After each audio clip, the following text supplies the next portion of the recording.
جی السلام علیکم. آپ سب کو معلوم ہے کہ کل پاکستان کا جو بجٹ ہے وہ پیش کیا گیا.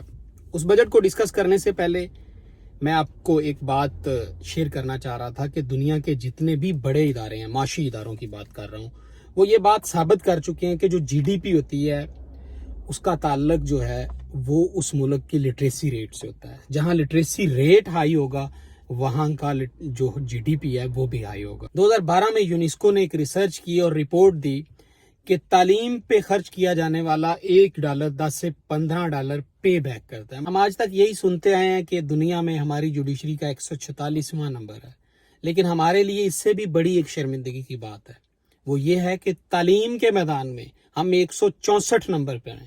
مطلب تعلیمی میدان میں ہم افریقہ کے ممالک سے بھی نیچے ہیں، اور پاکستان دنیا کا وہ دوسرا سب سے بڑا ملک ہے جہاں 2.25 کروڑ بچے جو ہیں وہ اسکول نہیں جاتے. پاکستانی معیشت جو مسلسل زوال کی طرف جا رہی ہے، اس کی بنیادی وجہ کیا ہے؟ اب اس کو ڈسکس کرتے ہیں. کل جو بجٹ پیش کیا گیا اس میں جو ایجوکیشن کے لیے بجٹ رکھا گیا ہے وہ ہماری جی ڈی پی کا 1.5 رکھا گیا.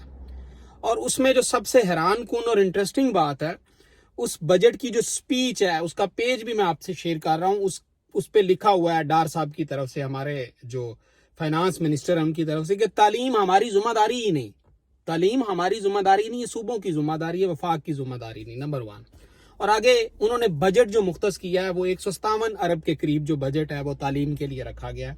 اس میں سے بھی پرائمری سکول کے لیے 3 ارب 80 کروڑ روپے رکھے گئے ہیں پورے پاکستان کے لیے. اور یہاں میں آپ کو یہ بھی بتا دوں کہ پاکستان میں پرائمری سکول جو ہے وہ تقریباً 2.5 لاکھ کے قریب ہیں. 2.5 لاکھ کے قریب پرائمری سکول ہیں. اب اس 3 ارب 80 کروڑ کو اگر ان 2.5 لاکھ سکولوں پہ ڈیوائیڈ کریں تو وہ بنتے ہیں 15,000 کے قریب. فی سکول 15,000 روپیہ. ٹھیک ہے. اب دوسری سائڈ پہ سیکنڈری سکول کے لیے رکھے گئے ہیں تقریباً 9 ارب کے قریب ہیں. پاکستان میں جو سیکنڈری سکول ہیں ان کی تعداد آلموسٹ 40,000 کے قریب ہے. اب اگر اس 9 ارب کو 40,000 پہ ڈیوائیڈ کریں تو آلموسٹ 25 سے 26,000 روپیہ پر سکول بنتا ہے. ٹھیک ہے. اب آپ سوچیں کہ پرائمری سکول کے لیے اس بجٹ میں 15,000 روپیہ ہے اور جو سیکنڈری سکول ہے اس کے لیے اس بجٹ میں 26,000 روپیہ ہے. اور دوسری سائڈ پہ اگر ہم صوبوں کو لے لیں، پنجاب میں 48 ارب روپیہ رکھا گیا ہے تعلیم کے لیے، ایجوکیشن کے لیے، جس میں سے primary, secondary, higher, universities, colleges سارا کچھ شامل ہے. مطلب سب کے لیے 48 ارب ہے. تو وہ ایک ادارے کے لیے 50,000 سے 80,000 کے درمیان بنتے ہیں. اب آپ حساب لگائیں کہ ایک یونیورسٹی کالج کے لیے یہ گورنمنٹ 50 سے 80,000 روپیہ دے رہی ہے پورا سال کے لیے. تو وہاں سے آپ کیا امید کرتے ہیں؟ انگلینڈ نے اس سال 60 ارب پاؤنڈز جو ہیں وہ ایجوکیشن کے لیے رکھے ہیں. اور یہاں جو سب سے انٹرسٹنگ بات ہے وہ یہ ہے کہ وہ سارے کے سارے پرائمری ایجوکیشن کے لیے ہیں، وہ سیکنڈری یا ہائر کے لیے نہیں ہے. انہوں نے وہ سارا بجٹ پرائمری کے لیے رکھا ہے، کیونکہ گورا یہ سمجھتا ہے کہ جب بچے کی بیسکس، گرومنگ اور اس کی سکل ڈیولپمنٹ نہیں ہوگی تو وہ نہ تو سیکنڈری میں کچھ کر سکے گا نہ ہائر ایجوکیشن میں کچھ کر سکے. اب اگر یورپ کی بات کریں تو وہاں ہالینڈ ایک چھوٹا سا ملک ہے، انہوں نے 15 بلین جو ہے وہ اپنی ایجوکیشن کے لیے رکھا. اس میں سے انہوں نے جو میجر پورشن تھا تقریباً 11 ارب یورو جو ہے وہ صرف پرائمری کے لیے رکھا، اور اس میں سے 4.5 یا 5 کے قریب جو تھا وہ انہوں نے اپنی سیکنڈری اور ہائر ایجوکیشن کے لیے رکھا.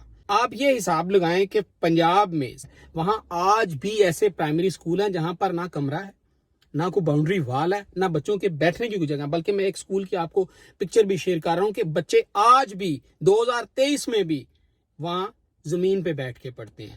اور دوسری طرف ہمارا یہ حال ہے کہ ہم بلین ڈالرز کے یہ جو جنگی جہاز ہیں یہ چائنا سے خرید رہے ہیں.